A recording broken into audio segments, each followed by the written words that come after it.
It's the first ever multi-part What's in Your Kit, the series where you send in unedited footage of your gig bag, pelican case, or tool kit so we can all take a look and learn together. Kevin Thurber's kit is coming up next.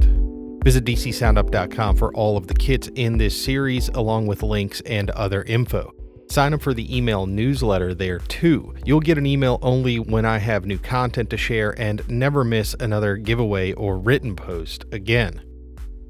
We're back. It's part 3 of Kevin Thurber's production kit, and this one is his general toolkit. So let's get right to it. You can leave any questions in the comments here, and please join me one more time in welcoming to the channel Mr. Kevin Thurber. Hi, my name is Kevin Thurber, and welcome back. I hope you watched the first 2 videos in this series. This is video 3, going over my second pelican kit. This is a lot of tools and other accessory bits and extra pieces that sort of help support bigger shows. You know, most times if I have to do the work I need with these tools, it's more that I enjoy using my own piece rather than whatever company or show I happen to be working for doesn't have the pieces or expects me to bring these pieces. But this is also just like my around the house home tool kit at this point. So I just keep everything in one place, easy to grab and go. I guess let me roll that over here. I pan the camera up a little bit just so you can see what we got in the weight organizer. Excuse me here while I try not to knock the whole thing over. Little deoxit kit. You know, you can get the bigger cans and everything there, but just having everything in one box. You know, you got gold, you got contact cleaner, you got fader cleaner, blah, blah, blah. Good gone.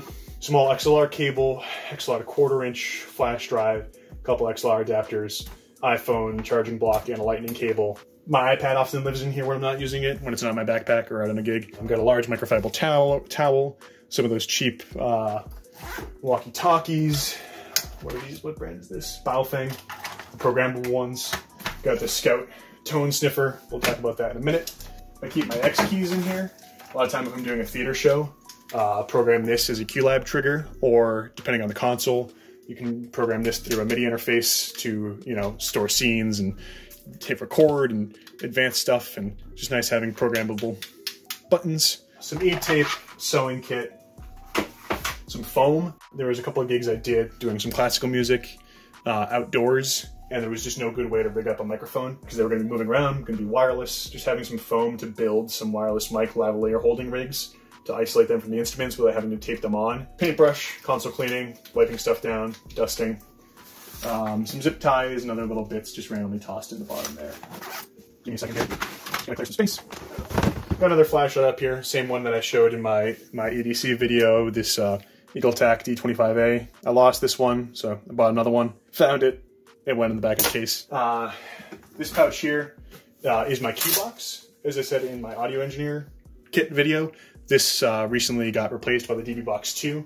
I'm still hanging on to it for sure. Still super useful. Still just so easy and straightforward as an item to use that until I'm fully confident with DB Box 2, I sort of want to have this on site with me when I have a big show.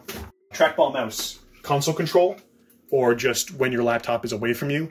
Having something that can sit on the console or sit on a table, not have to move around, not have to take up more space than it takes up, and having full access to everything. Also down in here is the Isemcon microphone calibrator, if you're doing SPL reading or anything like that.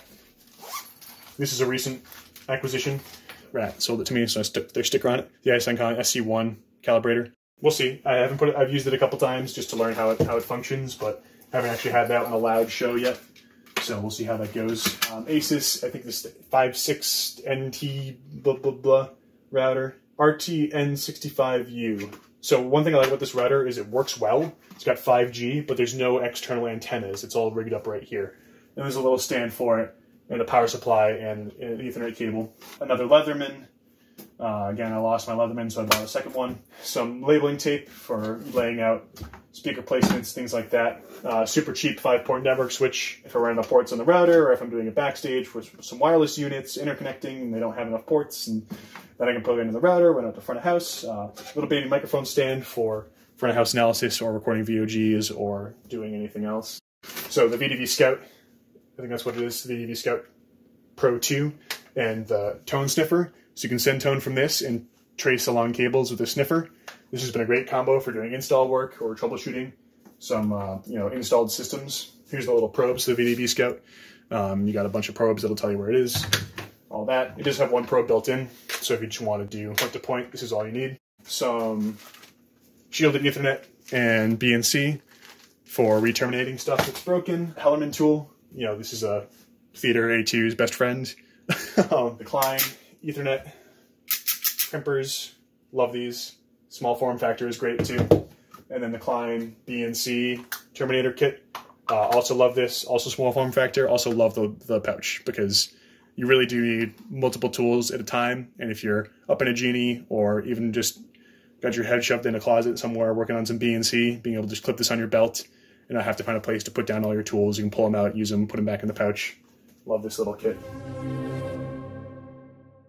I'm a big Klein fan. I think the majority of the time, their tools are well worth the amount of money that they cost. And also they live so much longer than the cheaper options that they sort of end up paying for themselves. You don't have to buy them 2 or 3 times. Like I had to do with some of the cheaper tools. Milwaukee Drill. This is the best small form factor drill that I've found. I haven't tried them all, but this is one that I was using at a job previously and liked it so much I bought my own. The charger and spare battery are shoved in here too, as well as with a long Phillips bit, most commonly needed bit. I just have floating loose. Then I have just a Dewalt Drill Bit Kit. Again, you're drilling a bunch of holes and things. I got a couple of extra PH2 bits tossed in there just for easy access. One thing that I kind of go back and forth about carrying, but it fits in here well, is the Step Drill Bit Kit. Super cheap. You know, you can see the case kind of sucks even. But this has come in handy, you know, banging holes into cabinets and panels, and this is the best way I found to do it. And I just got just a tool bag, Stanley tool bag kit. And this is really what this box is about, is this tool bag. So sometimes I'll just grab this tool bag, but it's nice to have my drill and my charger. Got a cheap disto for layout, you know, box cutter, trunk line if we're throwing down some speakers on a floor somewhere. I just realized that we're panned way up here. Let me come back down. Hopefully that all came out all right. Measuring tape, screwdrivers, ratchets, side cutters, extra blades for things, got a Hakko soldering iron, got a cheap meter. I mean, that's really what this kit is about, is it is just your standard run-of-the-mill toolbox with a few extra items tossed in. It's not necessarily an audio kit as much anymore, but hopefully that rounds out what all of the items that I need on a show, besides speakers and a console and mics to make it happen. You know, a big proponent of knowing where items are, because I've worked for so many different companies in different places, knowing that I can go and grab my drill, I can go and grab my Q box, I can go and grab my SM58. The amount of time saved by just having those items readily available in a place where I know they are and I know they're going to work and know they're going to be reliable can make a huge difference on a gig. Just having that confidence, not having to worry about those things, not taking up brain space, means I can focus on mixing the show, making it sound good. Rarely am I the one in the shop packing these shows up, and sometimes the ways that I like to work require more bits and pieces than other people would require. So having the bits and pieces I know I need is what it's really about.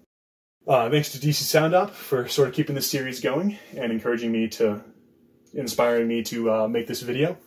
And thanks to the Reddit EDC community for, you know, your thoughts and your philosophies. Yeah, I guess that's it. Thanks for watching.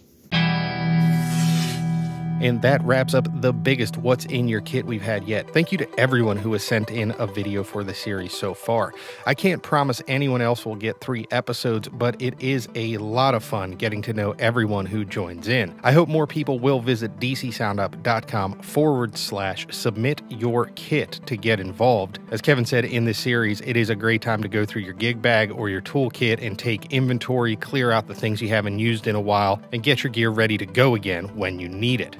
If your video gets used, I'll send you a $20 gift card to help restock some of your consumables. Thanks so much for watching and hanging in to the end. Like this video if you do want to see more in this series, and I'll see you next time.